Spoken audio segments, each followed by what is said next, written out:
నెల్లూరు జిల్లా అనంతసాగరం రైతులకు వడగండ్ల వాన కన్నీటిని మిగిల్చింది. అనంతసాగరం మండలంలో నిన్న ఈదురుగాలితో కూడిన వర్షం కురిసింది. దీంతో మండలంలోని చిలకలమర్రి, కామిరెడ్డిపాడు, మంగుపల్లి గ్రామాల్లో వేల ఎకరాల్లో పంటలు నష్టపోయారు.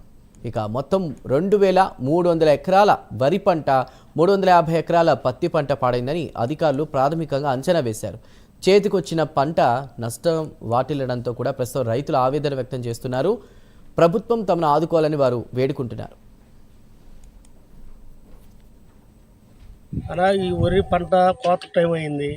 ఒక 2-3 రోజులు కోత కోసుకోవాలనుకుని మిషన్లు అన్నీ రెడీ చేసుకొని ఉన్నాము.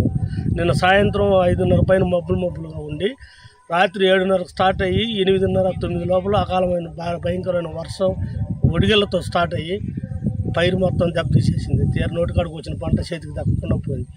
అన్ని అప్పులు తెచ్చి అనేక విధాలుగా రైతు వ్యాప్తంగా పెట్టుబడి పెట్టి ఈ పండగ వాతావరణం వల్ల నిన్న పోయాల్సిన కోతని పండగ వెళ్ళిపోయిన తర్వాత కానీ అకాల వర్షానికి నిన్న కురిచిన అకాల వర్షానికి ఈ విధంగా ఇబ్బంది పడిపోయినాం. మేము ఒడ్లన్నీ నేలపాలైపోయినాయి.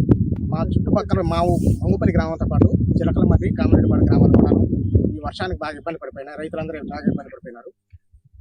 దయచేసి మా ఎంత దయ నుంచి గవర్నమెంట్ మమ్మల్ని ఆదుకోవాల్సిందిగా ప్రార్థిస్తుంది.